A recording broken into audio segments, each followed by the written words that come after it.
Hey guys, today we're going to make an interactive desktop application and I'm going to show you guys how you can incorporate SQL into Python. We're going to do all this through interactive code as I break it all down and we create an interactive expense tracking application using SQL and PyQt.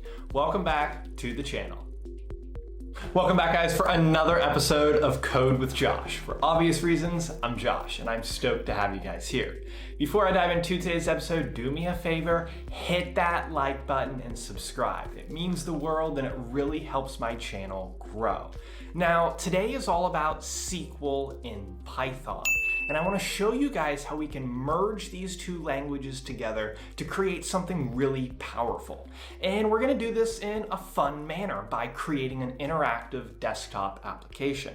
I'm going to use PyQt to bring the app to life, and as our database, we're going to incorporate SQL and use SQL queries to insert data and delete data and fetch all of our data. Guys, real quick, I'm writing a SQL and Python series on my newsletter, The Nerd Nook. That's the first link in the description. Head on down there, come join my weekly Python newsletter where I break everything down surrounding topics that are not only trending, but topics that you guys request. All right, so check that out. It's the first link in the description. And all the other links I have down there are dedicated to you guys and helping you grow in this space in Python. So check those links out. All right, enough said. Let's jump into why you're all here, SQL and Python. All right, I hope you guys are ready for another project. Now, I'm gonna do this in modules to keep everything organized, and we're gonna build this out together. I am gonna go through each step with you guys, explain what I'm doing and why I'm doing it. I'm really hoping that you guys are able to see at the end of this not only how you can create these interactive applications with PyQt, but also as like an introduction to SQL in Python. Remember guys, my current ongoing SQL and Python series is going to be linked in the description, so head on down, check it out. Now, I'm going to start off by creating 3 files here. One is for my application, so app.py. I'm going to create a database file for all of our SQL queries. And then I'm going to create a main file, which is going to be responsible for running the application. So running the app, all right, I'm going to put that here. All of our SQL stuff is going to go here. So all SQL stuff here. And then our app is where we really build out the application. Okay, so app design here. And this is where I'll actually get started, okay? And what we need to do first is we need to import PyQt 6. That's the latest version of PyQt. So if you don't already have this, I'll just leave this here. Fire up your terminal, pip3 install PyQt 6. Okay, run that and you'll get that on your system. Now, you can create a virtual environment for this. I already have this here through teaching, so I'm going to use it like this. But you can create a virtual environment to house your project. Cool, let's just go through. So from PyQt 6, we specifically want to tap into their module Qt widgets, which is for working with all the widgets that we want to import here. And I'm going to move me down because we're going to have a bunch of imports for now. What we're going to start off with is Q widget. This represents the main window, the window the user sees. We need QLabel. So QLabel is all the text we want to see on the screen. I'm going to have QPushButton for all the buttons we have. QLineEdit. This is the input box which a user can type something in, right? A QComboBox is our drop-down selection. We are going to have QDateEdit, allowing us to choose a date. And we're going to have a few more here. There's a lot, so I'm just going through them all with you guys. QTable widget is like a spreadsheet, our table in the app. We have QVBox for a vertical layout, a column.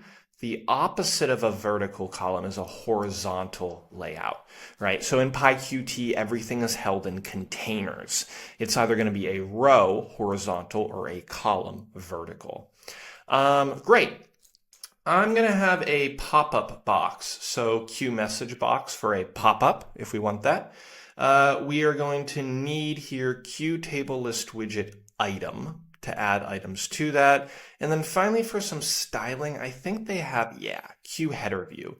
This will allow us to style the table, and I'll actually explain this once we get into that stage. Now that is only the Qt widgets module. Another one that's common that I like to use is Qt core. Qt core really just houses all the miscellaneous items from the Qt framework, and I'm going to use QDate to work with the date, and then Qt is for alignment of the items within the container. Okay, so those are our imports for now. Okay, I'll come back to this and expand on this, but really when I'm starting a desktop app, I just want to get it up and going. Okay, so I want to get the size and I want to get the title and then just load everything to make sure it's in the right place. So I'm going to house our app in a class of our own. So expense app, I'm going to call this. Now this is our app, but everything is built on the window. And the window is QWidget, right? So that's the first one we have here. You need to have this, okay, in order to make a windowed application. This represents the main screen. I believe they have one too, like QMain window. Okay, they both work very similarly. I'm just used to using QWidget. We will create our constructor here, so init, right? So every time we use this class, init is automatically called, and we just need to activate our inheritance. I want to activate this QWidget, so super initialize. I'm initializing the super class. Brilliant. Now the only one that I'm going to run right now is the settings. Let's put an S, let's just be punctual.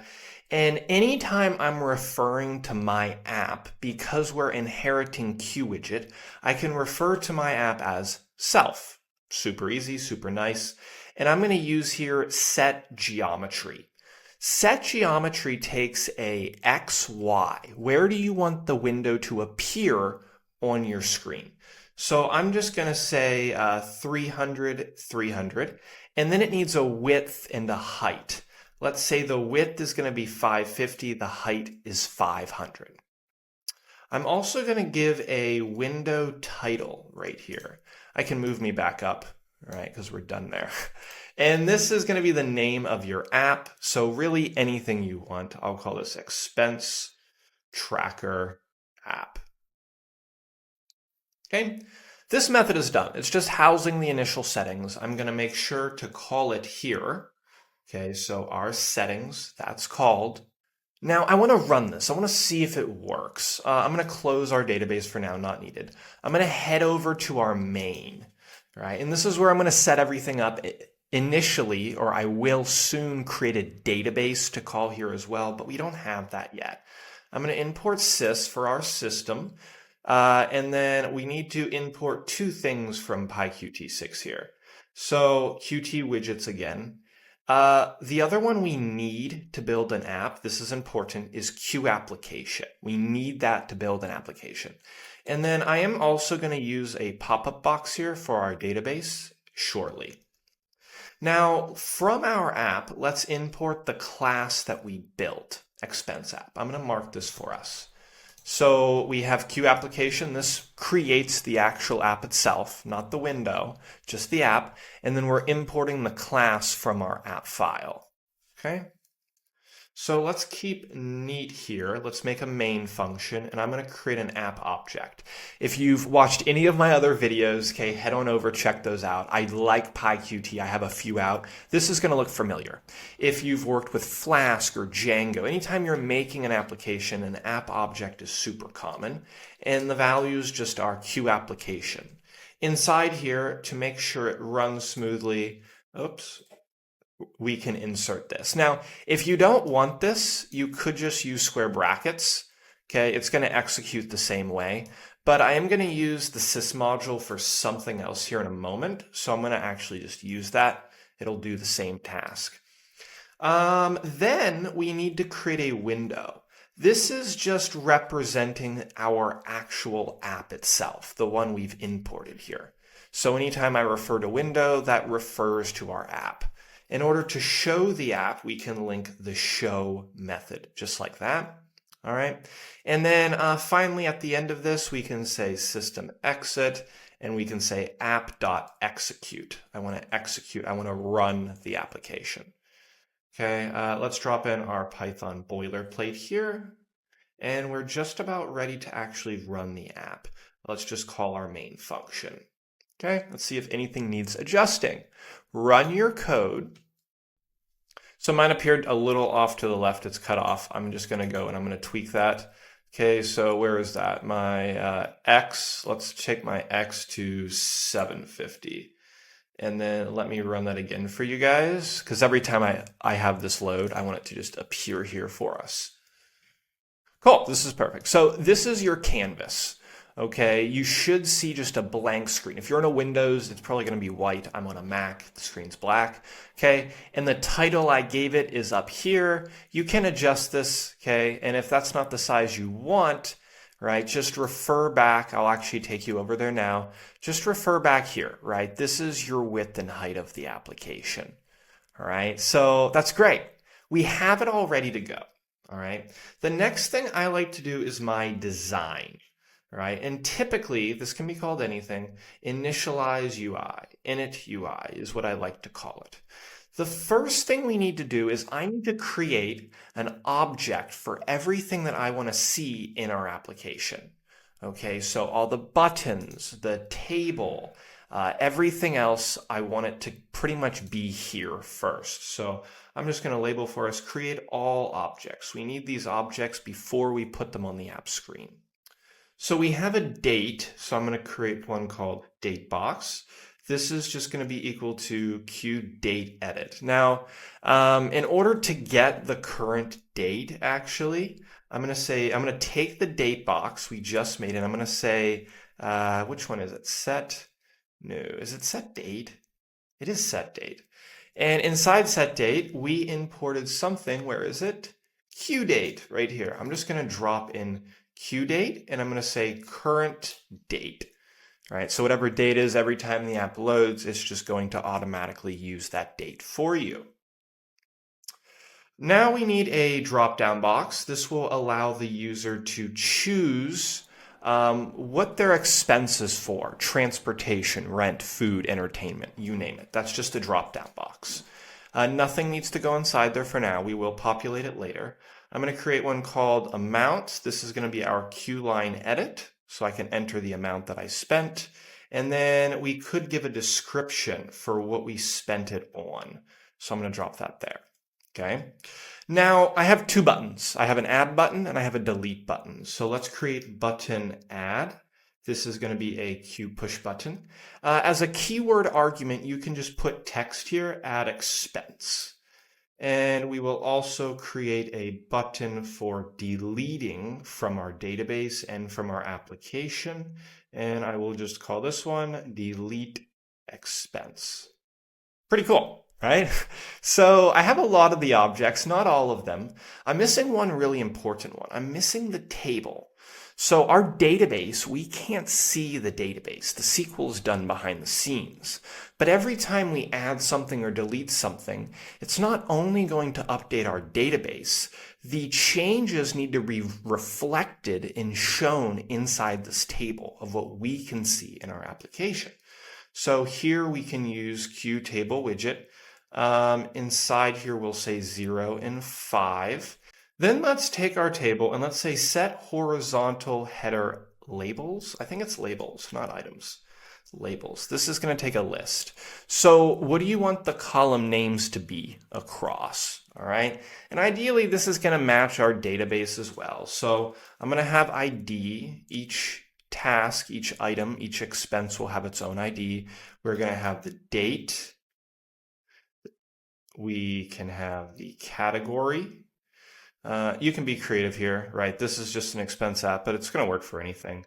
We could have our amount, and then we can have here our description. Okay, so those are the header titles. Now, I'll actually spawn this, and I'm going to put something here. I'm going to say edit table width. I'm not going to style this yet. I want you to see what happens first, and then we'll style it. Okay, So this is init UI. Now we need to also add widgets to a layout. And this layout is either a column or a row. Okay, so I'm going to do this through a different method, trying to keep organized here. And I'm just going to call this setup layout. Okay, so first thing I like to do is I like to create all my layouts. You can only have one master container. Okay, so no matter if you have 3 rows and 5 columns, whatever, everything needs to be held in one final layout. My final layout is going to be a vertical layout. You could use either or here, actually. It's just how you structure your containers. I'm going to have 3 rows, row 1, row 2, row 3. And these are going to hold all the information we need. So all of the above widgets except our table. Our table doesn't really need it. I can just add it to the master layout, the column.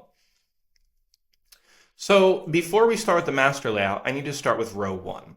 What do you want to see in row 1? So how we do this is we take the row and we say add widget.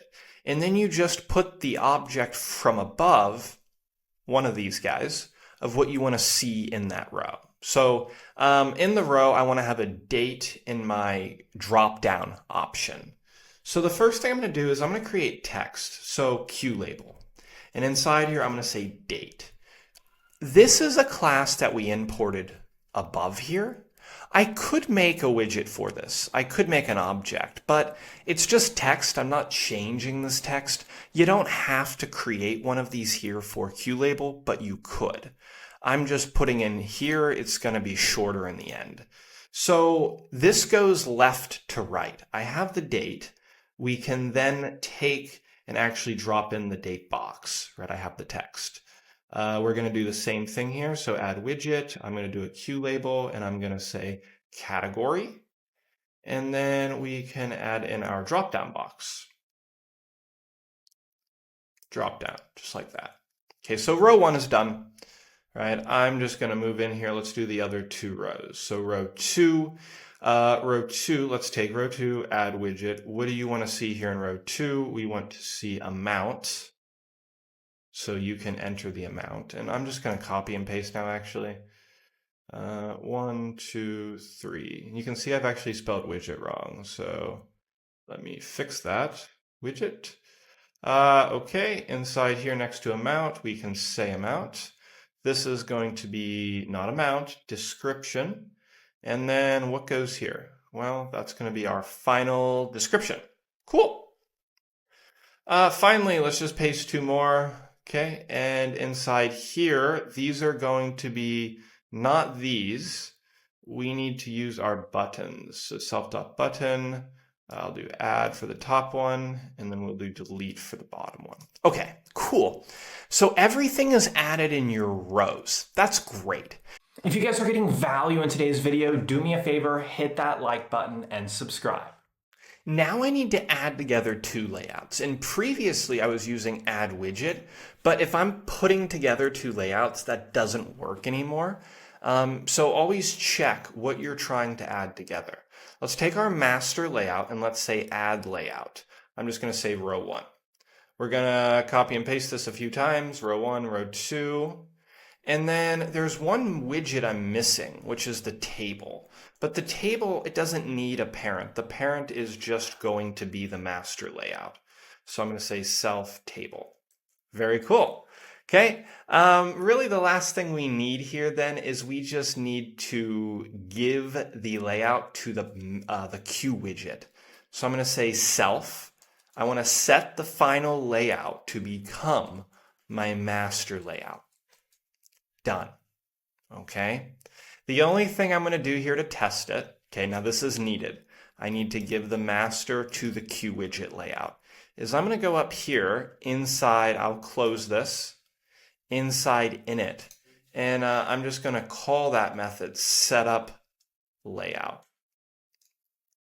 Up inside our our init, excuse me, after settings, I now need to call init UI. All right, let's test it. Let's see how it looks. It's going to look really basic, but this is a great starting point, and we'll style this at the end. I'll show you how you can use CSS to create something really cool. Okay, look at that. Here we go. So this is roughly how the app is going to look. There's an issue here. These buttons actually should be on the third row, so I need to change that. The date can be changed. This has nothing in it yet. I need to populate that. And then this table, right, I have all my columns. If I make this bigger though, look at this. I don't like that. I need to fix that. Okay, so I need to fix two things. These buttons need to be on a third row, and then these headers, they need to like stretch. Okay, so let's address those. Now, the button issue, I forgot to say row 3 probably. So let's open this up. Yeah. I'm going to change row 2 to row 3. Okay. And the other issue, I left that done unintentionally or intentionally. And I actually put here edit table width. Okay, because I wanted you to see that in action. So if I take my table, what we need to do to adjust this is I'm going to call a function horizontal header, and then I'm going to say set, does it give me an option?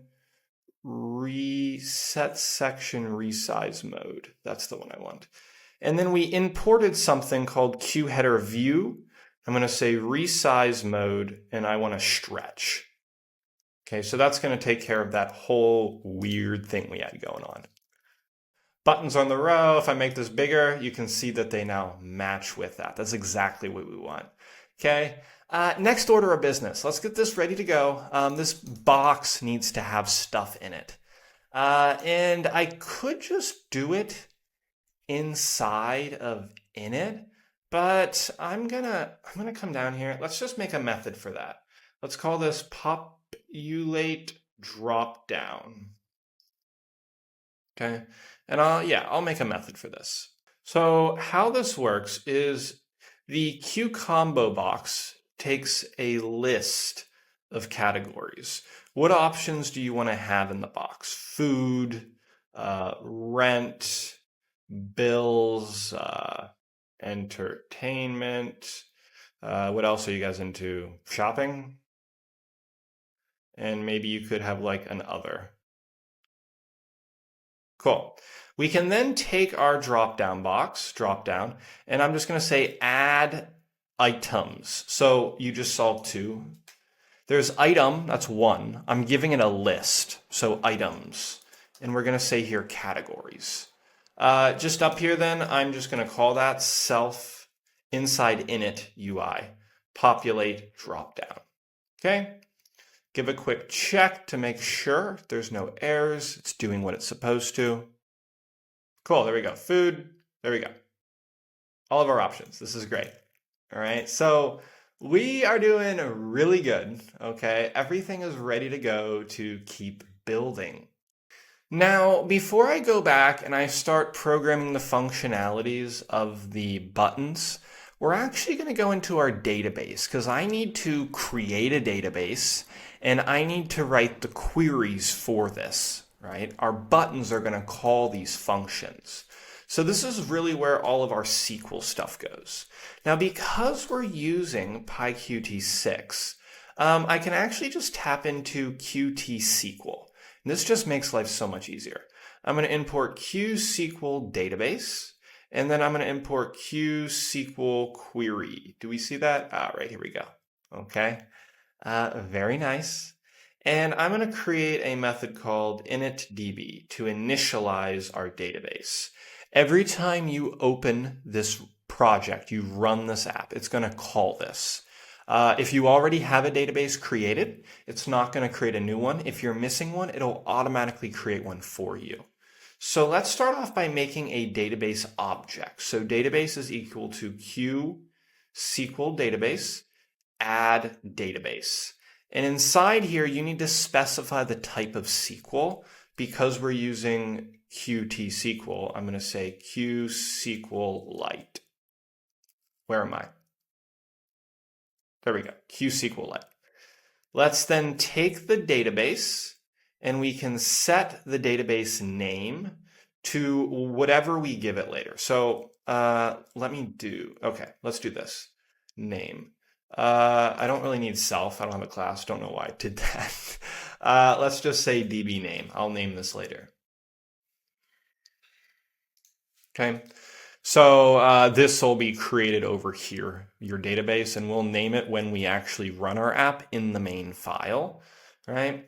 If not, let's just do a quick check. So if not, database open. If the database is not open, let's just return false, which is going to throw us an error in the main file, right? Because I can't run this app without a database.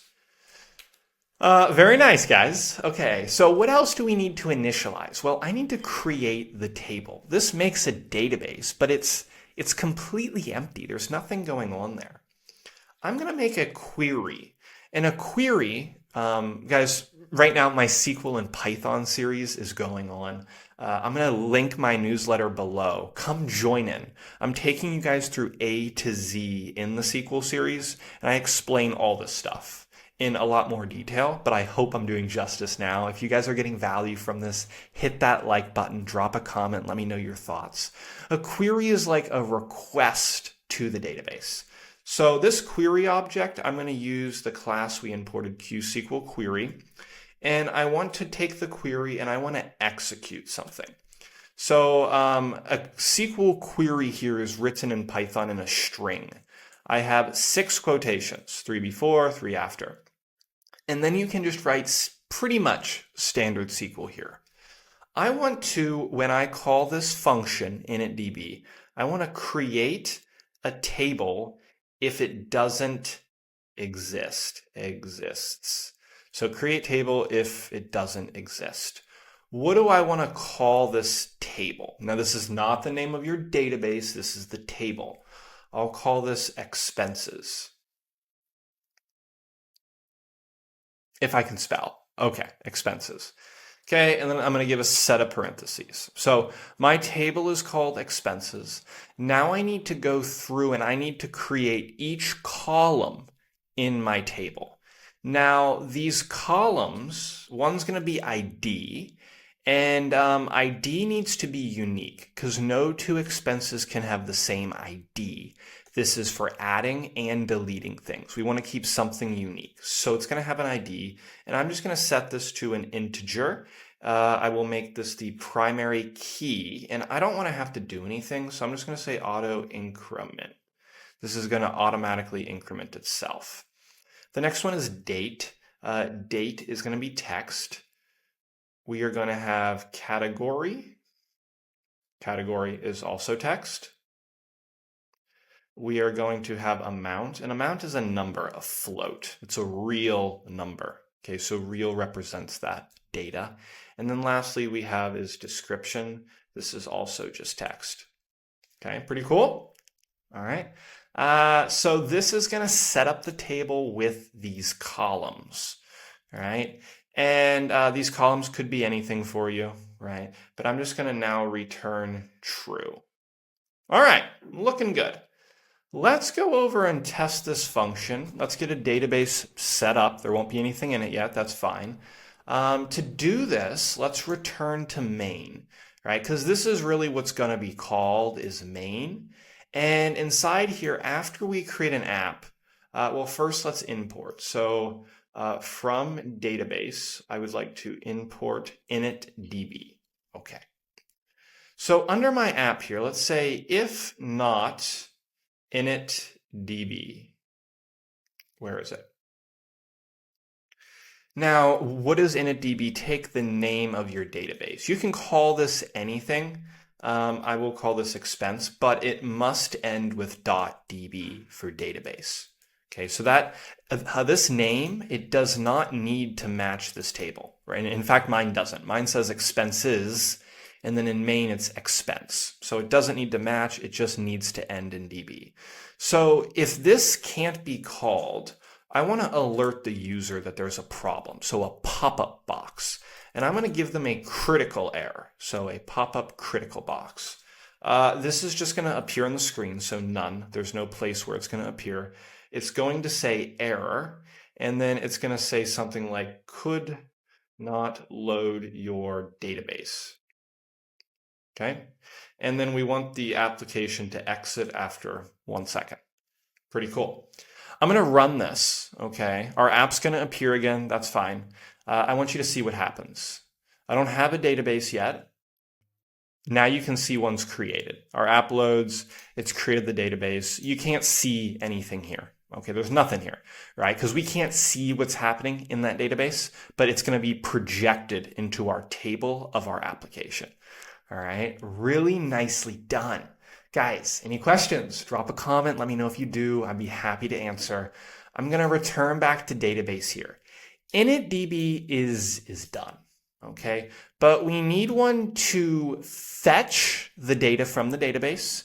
I need one to add data and then delete data. So I need 3 SQL methods that I keep saying methods, 3 SQL functions that we actually need to make in order to interact with this database. I'm going to close initdb. I'm done with it. Less distracting. Whoops. Let me give some lines first. There we go. All right, my first function here is going to be to fetch all the expenses from the database. This isn't going to take anything, but I am going to need to make a new request to the database. So another query. Let's use our QSQL query, and inside there is all your SQL. Now, we're going to say, I want to select everything from my table, expenses. This is not the database name. It is the name that you made inside here, right? Because this is the name of your table. So I want to select everything from expenses, and I want to order by the date. And you can choose ascending or descending. I will say descending order. That is my SQL query. Okay. Let's create a list of expenses that I can add them to, and I'll load it into the QTable widget. And inside here, I'm going to say while there is another row available. So while query next, right? It's going to go through our database. Boom, boom, boom, boom, boom. And as long as there's another row of data, this loop is going to continue to repeat. Let's take our list and let's append. Okay. Inside append, we are going to put another list because it's going to be our list of expenses is going to have a bunch of other lists. And each of these lists represent a row in the database. Okay. So I'm appending another list here for that reason. So what is going to be in this list? Well, I'm going to say query. Let's get our value. And I'm just going to say I. Okay. And then notice that I don't have I. What is I? For I in range 5. The reason I'm saying 5 is because 1, 2, 3, 4, 5. So if you have more items in your database, make sure it's looping enough. I'm repeating it 5 times and I'm populating the data. When the loop is done running, I'm going to return my list of expenses. Done.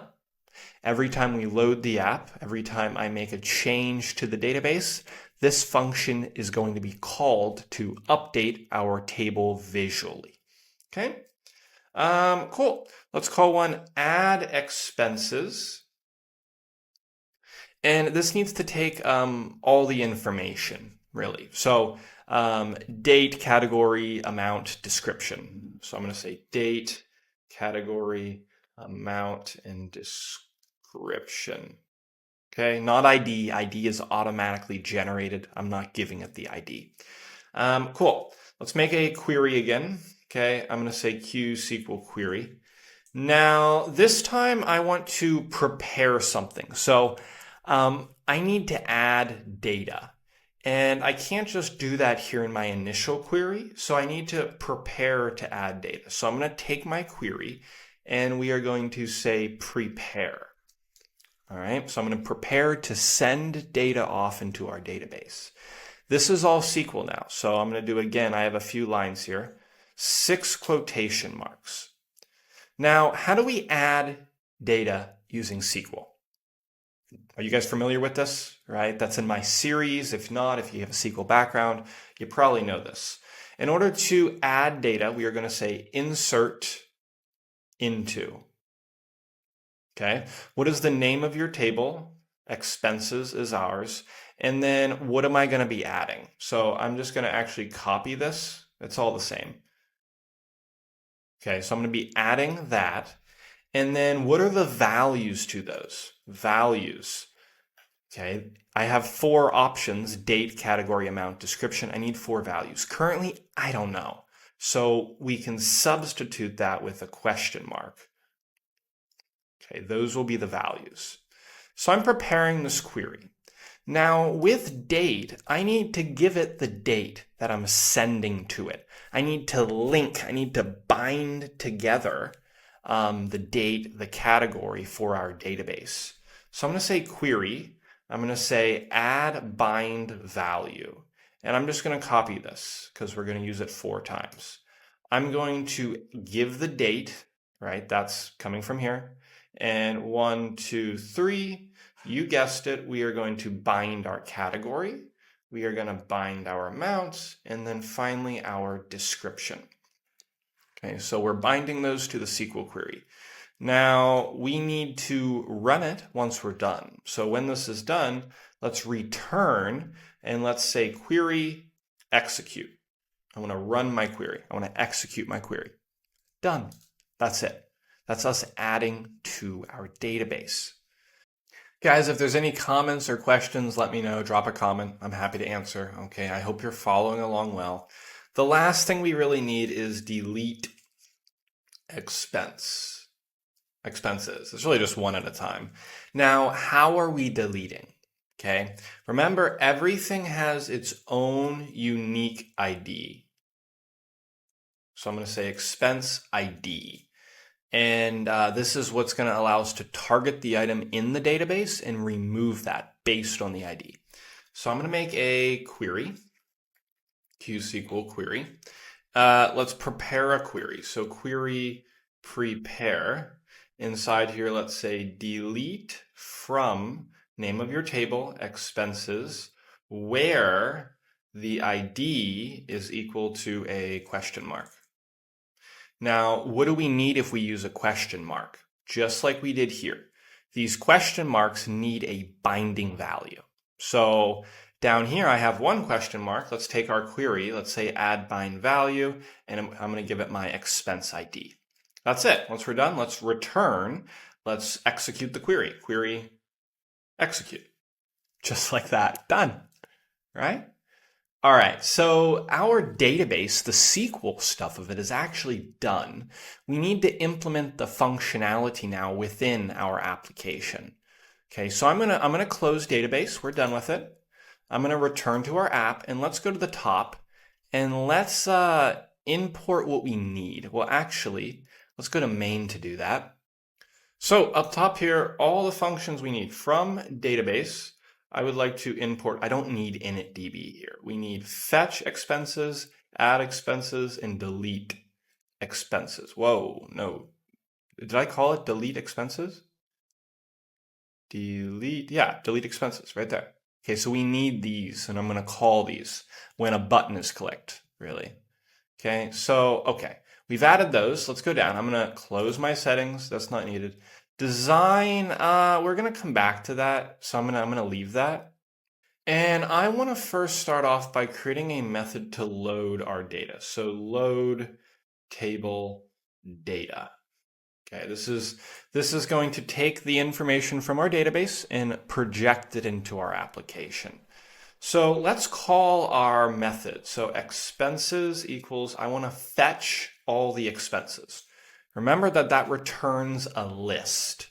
And I'm going to make sure that my table starts at 0. So I'm going to say set row count, giving it a 0. Okay. Now I need to go through my list and I need to put it into my table per se. So I'm going to say for row, let's say index, and every expense in enumerate. Let's go through that and let's say expenses. I'm going through my list. Okay, I'm going to take my table and I can use their method insert, where is it? Insert row. What am I inserting into the row? The row index. Okay. Then for every column index and our data, let's once again do enumerate. Let's go through and say expense, right? So the first loop, I'm going through my list that my data fetched, that my function fetched. Now that I have each row, right, I'm using each list here, which is each individual sublist. And now I'm going through that list. Okay, so I'm going to take my table and we are going to say set item, one item at a time. I'm going to say row index, column index. Oh, I want to use, just keep the names. I don't like that. Okay, and then I need to say Q table widget item. We imported this class from PyQt. We need it for that. I want to convert the data to a string, right? Because visually, everything can be a string. In the back end of the database, okay, that can be a number, an integer, you name it, right? This is great, okay? So every time we load this app now, I should be calling this. So self.load table data, just like that, okay? Let's close init UI for now, it's fine. All right, so this is how we actually load the data that our fetch expenses function returns for us, okay? Awesome, so we made a function in database that allows us to add to the database. But we need to give that function, let me just take you there to show you. We need to give this function date, category, amount, description. This runs the SQL query, but I need a function that collects this information and then calls this function here. Okay, so let's create a method. I'm going to call this add expense.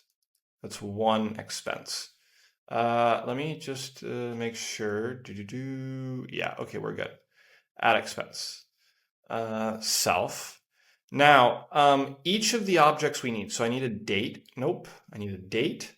I need a category. I need an amount. And I need a description. So the date. How do we get the date that we select from the date box? Well, let's take the date box and let's say date.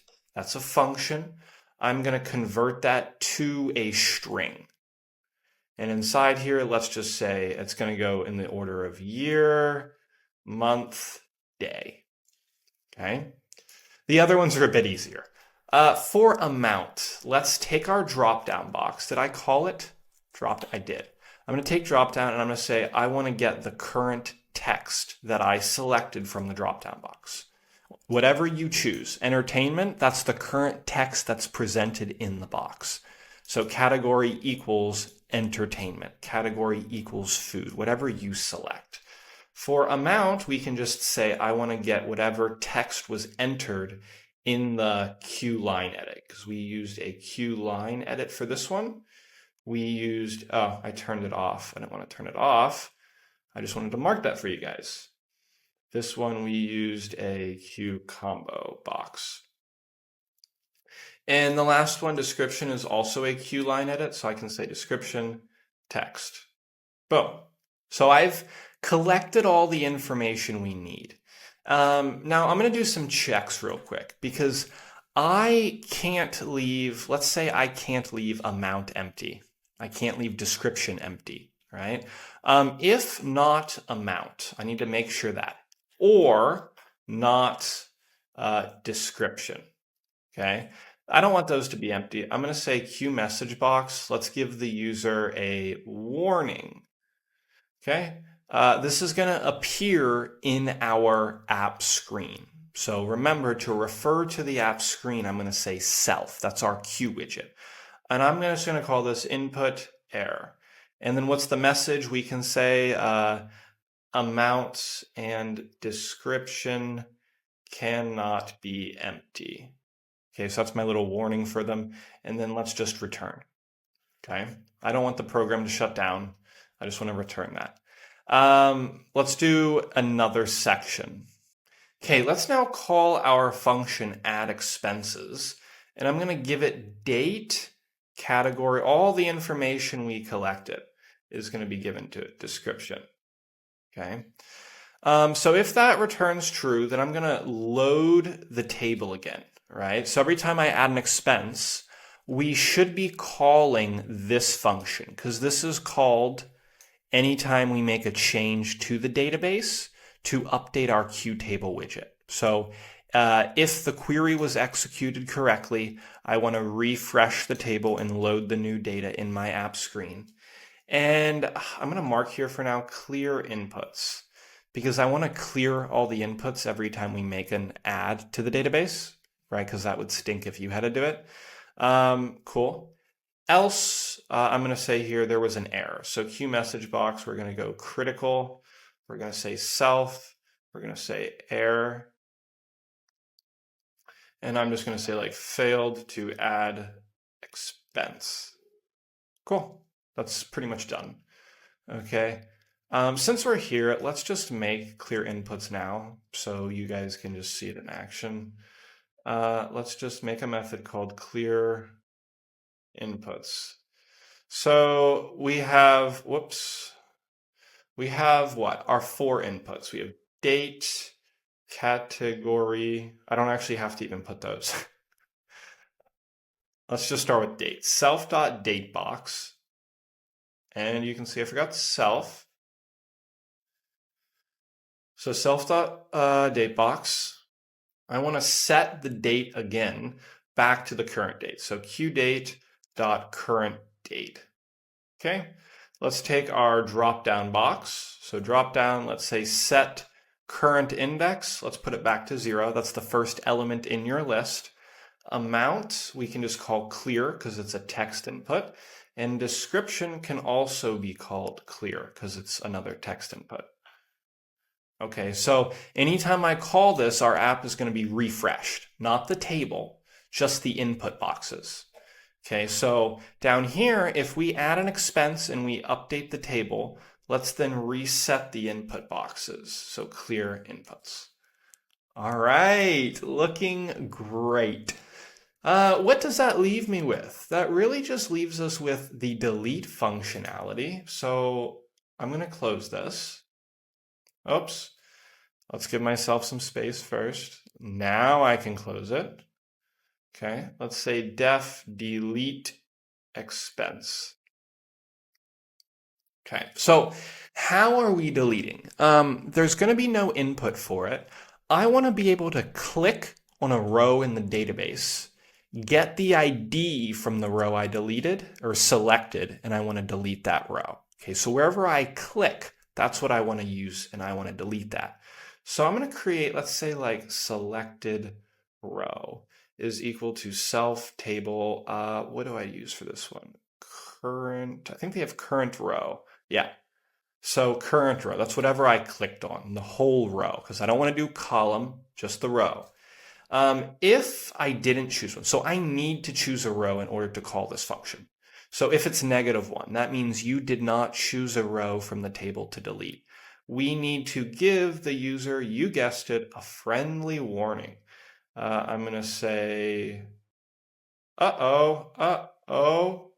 Let's say you need to choose a row to, wow, my spelling today, row to delete. Okay, so if they didn't choose one, I need to remind them that they need to choose one, and let's just return that. Okay, so how are we deleting? Our expense ID. Expense ID. This needs to be an integer now. So in the table, it's a string. Doesn't matter, okay? But if we go back to our database, we specified when we created it that the ID is an integer. This is what allows it to auto increment. It needs to be an integer. So I need to take it from the table and I need to convert it back to an integer. Okay, so I'm going to say, what do I want to convert to an integer? Let's say self.table.item. From the selected row, I need the first column, which is at 0, because the first column is our ID, and we need to get the text value of that. So text. Cool. I guess we could give the user like a message, confirm. Let's do a Q message box so I can show you guys how this works. I can ask the user a yes or no question, which is kind of cool. I can say question. It's going to appear on the screen and I'll be like, confirm. Are you sure you want to delete? Question mark. Okay. Now, because I'm asking a question, I need to give it two more. I need to say Q message box, standard button. Is that, yeah, standard button. It's either a yes or a no. So I'm just going to copy this again, paste in here, change the last yes to no, just like that. Okay, cool. So if confirm is equal to yes, so I'm going to copy this. So if we said yes, and delete expenses runs, right? Because that can't give us an error or that wouldn't work. So if that's a yes and delete expenses runs, I want to reload the table, right? Because that's going to take care of it for us. We're calling delete expense. That handles the database action. This handles what we visually see in our app. Wow, guys, that's pretty much it, the functionality done. If you run it, it's not going to work because we need to create our events really quickly. So let's connect this and this to a button. PyQt does events. I love the event handling here. Super straightforward. So inside init UI, let's go just down here. And I'm going to take my buttons. So I'm going to take the add button. When the add button is clicked, I want to connect with my add expense function I made. That's it. Okay.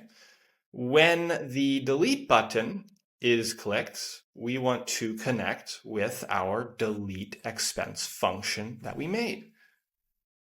Voila.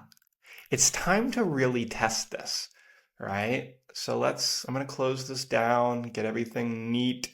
There we go. Okay. Okay, save. Going to my main file, I'm gonna run the main file. Let's try to enter some data. I already have the database. You could delete it, but it's empty, it doesn't matter. In fact, I might get an error if I don't delete it. Let's try it. Food, yeah, food, sure. How much do you spend on food? $10. Burger King is so bad. Let's go Five Guys. I miss a good Five Guys burger but none. Okay, so I think the issue here, let me close this. I did some changes, so I'm going to try to delete my database first and then rerun that. If that didn't handle the error, okay, there's a bigger problem I need to address. But generally, I've had issues with SQL alchemy and things to where, that's happened. And yeah, I want to see if that was my error. No, okay, so I'm getting none. It's populating. If I click, so I'm getting a few issues. Why did I get none? Well, let's start with this error when I tried deleting. That is coming from my app file. Let's go down to delete. So we went none there. It must be something with the database. I tried to add it, but did it tell me?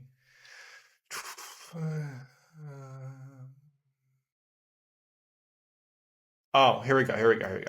I'm appending this. This can't be right. I think this needs to be wrapped in another list. Okay, let me try and delete that again. So yeah, that needs to be one list item, I think, right? Because that's it's telling me none. And that's a problem, right? Because it's like I have data. Let's check if that worked. Okay, so let's do some numbers, some letters. Yes, I don't like that it's still a list, but we have everything actually working. Yeah, I mean, it's working correctly, right? Let's tweak those. Let me try and delete. Okay, so I'm still throwing an error. Let's fix that for the deletion part of it. Okay, so going back to my app, where did I have delete? Here we go. Okay, so we have that. Where's my issue? Invalid literal for int with big. Okay, so I said 0, but it's a list. It's a string. It's throwing an issue. Okay, let's work through this. Let me close this down. Okay, let's go to the top of our code here. All right, let's head back to database. Where were we here? So I redid this. This is still occurring as a list, and I can't remove it. So this is most likely why. There's my extra set of brackets. Let's try to run that now. So I removed those extra set of brackets because I have row equals list. That should do it. I believe I was just rewrapping it in brackets, which there's no point to that. So 17, random stuff. Okay, so that bracket was the issue. I then had an issue with deleting. And I think, though, the reason I was having a delete issue is because that was a list, if I'm not mistaken. So, yeah, you can't convert that to an integer. I'm trying to make it an integer. In my app, it might actually work now. ID, delete, yes. Let me delete the database, start from scratch again. Okay, run our app. We have a working application, which is incredible. Okay, let's say $25. What is this for? Phone bill. Is your phone bill $25? Probably not. There we go. Look at that. Okay, so the app is functioning, looks good. Well, doesn't look good, does it? We need to fix that. Let's delete that. Okay.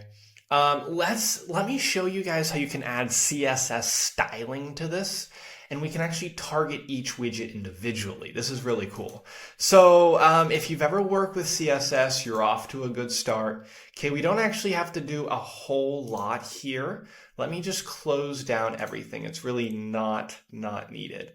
Let's go after set layout. I just need space, so I open set layout. Okay, so I'm gonna close that. Okay, let's call it apply styles. So this is great, this is easy. PyQt has a built-in method called set style sheet. Okay, and this takes our extensive string. And inside here, we can target each individual class that we imported. So I can target QLabel, I can target QPushButton. You could get more specific, and maybe I'll even show you guys that. For example, creating an ID to target a specific button. Let's do that. Let's make a red button for delete and then a green button for add. I'm going to start here. I'm going to target my entire screen. So remember that that's represented by QWidget. QWidget class, curly brackets for CSS. Okay.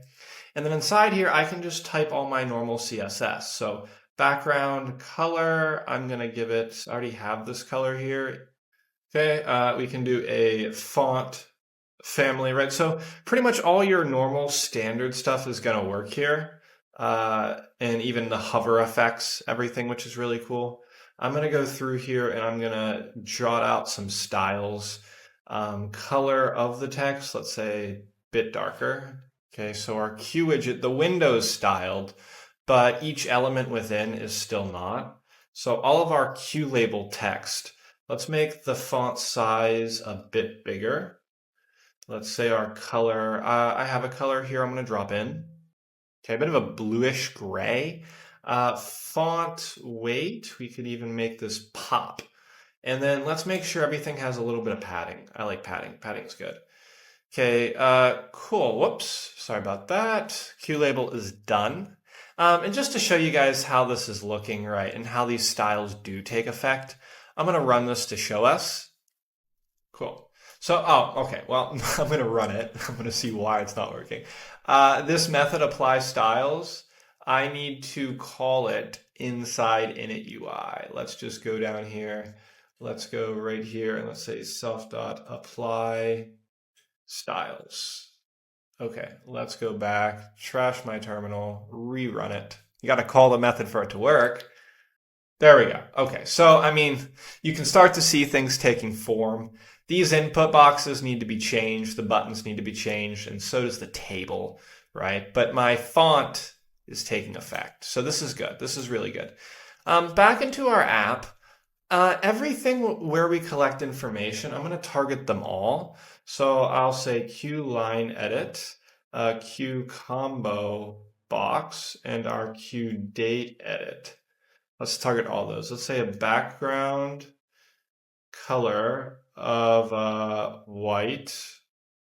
Let's say a font size of 14.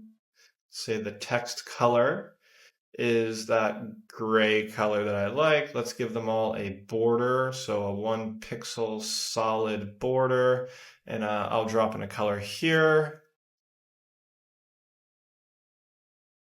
Okay, so a bit of like a bluish gray again. And then I hate these sharp edges, right? So let's give a border radius. Let's curve the edges of them all and give them some padding. Okay, so that's cool. Okay, so all the input fields are done being styled, right? And be creative here, guys. For your CSS, this is a great way to practice. Okay, I'm going to do my buttons now, or more specifically like a focus. So let's say Q line edit, when I focus on it, or I guess when I hover on it, not really focus, right? When I hover on my Q combo box and my Q date edit, let's do a border. Let's give it a border, 1 pixel solid, and let's make it a green. Cool, that's cool. Okay, for the other ones, I'm actually just going to take this. I want to have a focus on it too. So let's switch these hovers to say focus. And my colors, I'm going to drop in here. Spent some time getting a good, decent color scheme going that I thought looked really good. Okay, Q table widget. So background color, we're going to do just standard white. We're going to alternate, I think this is one, right? Alternate background color. I'm going to do an off-white. So can I do like F22? No, F2. No. F2. There we go. Slightly off.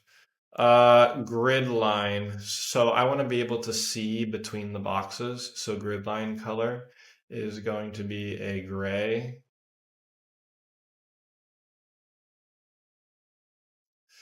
A selection background. So when I choose one background color, let me just drop in these and I'll talk about them.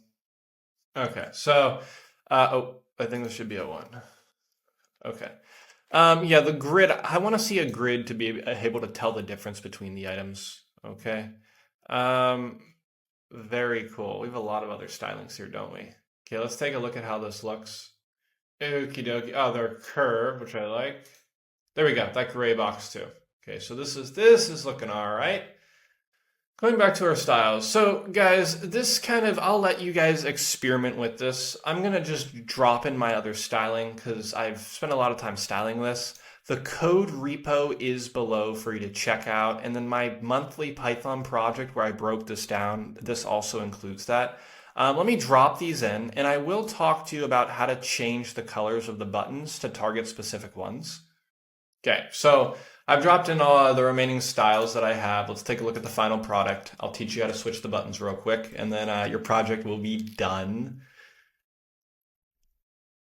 Okay, yeah, this is better. So I can click on it, and you can see that it's hovering green. Everything looks really good. Adding an expense, add expense. If I click delete expense, are you sure? Yep. Okay, so everything is looking really good. Let's get this delete expense button to be red, actually, and the add expense is green. So this is quite a fun one.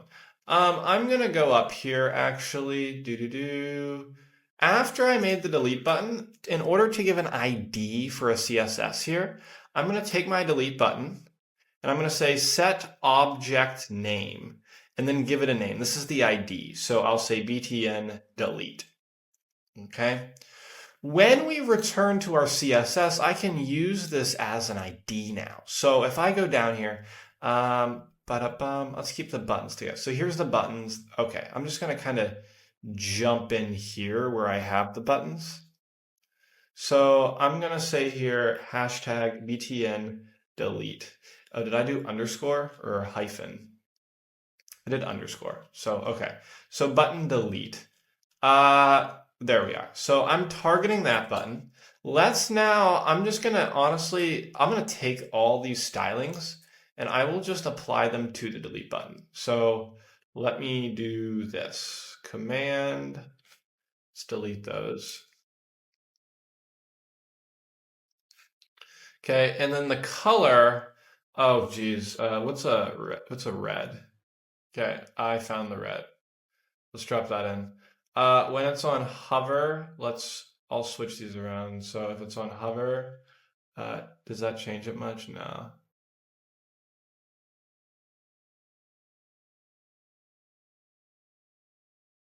That'll look really weird. Pink, that's fine. I'm just gonna do it. Okay, so it's taking all the same effects, but now it's gonna be red. And when I hover, it'll be pink. Okay, so let's just show you, I'm gonna run it to show you how it looks here. Why is it not working? I don't think the IDs take precedence here. So, oh well, Q push button takes the ultimate precedence. So, okay, quick fix for that. I gave that a name. Let's give this a name. Self.button add set object name. Let's just call this btn add. Then we'll switch those out, right? Because Q push button, it's like in HTML, a P tag or an H1 tag. Those tags take ultimate precedence. So it's kind of backwards here because an ID should outright that. Okay, so I'm gonna go in here. Let's boom, boom, boom. BTN. I don't know if I did BTN add. These are still taking effect. This delete expense. What is not triggering with this delete expense? A little bit of styling issue, I guess. Delete button. I am definitely targeting that. Button delete. Unbelievable. That is my spelling issue again.